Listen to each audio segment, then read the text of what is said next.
wanted to theme the show tonight, loving the skin you're in. And our show is all about skin, and that's why Antonio is here. And I thought I'd show a little extra skin tonight, if you guys don't mind. But I just wanted to talk about loving the skin you're in and really embracing, the moment that you're in. In previous shows, I spoke on the topics: ending negative self-talk, manifesting the life that you want, setting healthy boundaries, choosing faith over fear, which are all methods of self-love that you can incorporate into your life and mainly in the future going forward. But tonight, I want to talk to you about your current place. Where are you today? Where are you in your life? Where are you on your career path? Or where are you in your current relationships? No matter where you are at this current moment, I want to ask you all a question. Are you happy? Right now, today, where you are in this very moment, are you happy? Loving the skin you're in means accepting yourself as God has created you. But it also means to go beyond the physical aspect. So not just always about your literal skin.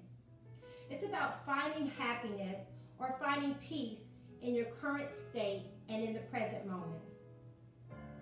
What you have to do is figure out what areas that you can focus on that bring you happiness and inner peace. I found that for me, I don't find my happiness in tangible things. I used to, but I don't anymore. Tangible means things that you can see or things that you can touch. My happiness and my peace comes from the intangible things, the things that you can't see and that you can't touch. My happiness and peace comes from those.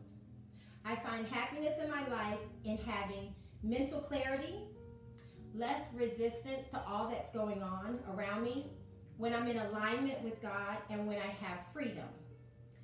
When I have freedom, I have peace. One of those freedoms for me is the freedom of self-expression. This brings me happiness and joy. I have a creative spirit, and so I tend to want to express myself in various ways. And let me tell you a little story about me.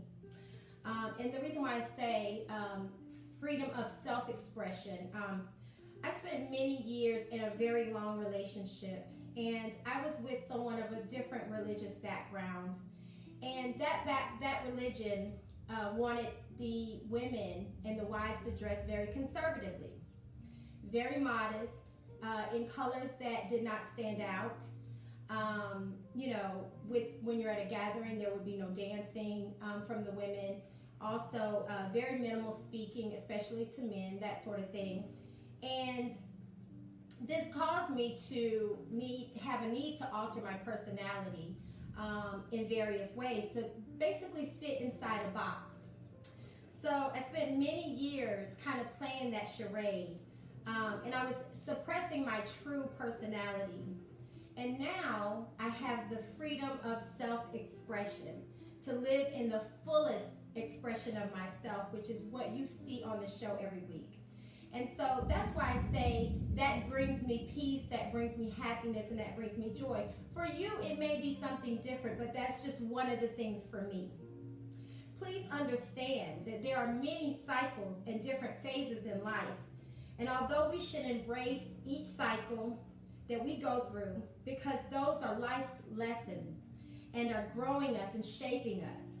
But instead of embracing that present moment, some of you can tell me if you are, some of you are waiting. Some are waiting to lose weight. Some are waiting to be happy when they find the perfect job. Some are waiting to be happy when they find the perfect man or that perfect woman. That's when their life will be complete. And that's when they'll be truly happy, right? Is this true for someone?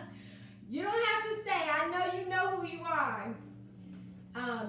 But let me tell you what Eckhart Tolle, a spiritual teacher and author, says about waiting. In this book, The Power of Now. It's probably going to flip it because we're on selfie mode, but this The Power of Now by Eckhart Tolle, one of my favorite books that I cling to. Eckhart Tolle says, waiting is a state of mind. Basically, it means that you want the future. You don't want the present. You don't want what you've got, you want what you haven't got. With every kind of waiting, you unconsciously create inner conflict between your here and now, where you don't want to be, and the projected future where you do want to be. This greatly reduces the quality of your life by making you lose the present. Whenever things come up in my life, I'm always reminding myself to find peace with the present moment. I ask myself, what is this teaching me? How can I learn from this? Now, can things be better? Of course, things can always be better, but don't forget, things can always be a lot worse too. It just depends on how you look at it. I would say, if you are going to wait on something, the only thing, in my opinion, that you should ever wait on is the Lord. In Isaiah 40:31, it says, but they that wait upon the Lord shall renew their strength. They shall mount up with wings as eagles. They shall run and not be weary, and they shall walk and not faint. You don't get tired when you're waiting on the Lord. I've learned that my timing is not God's timing.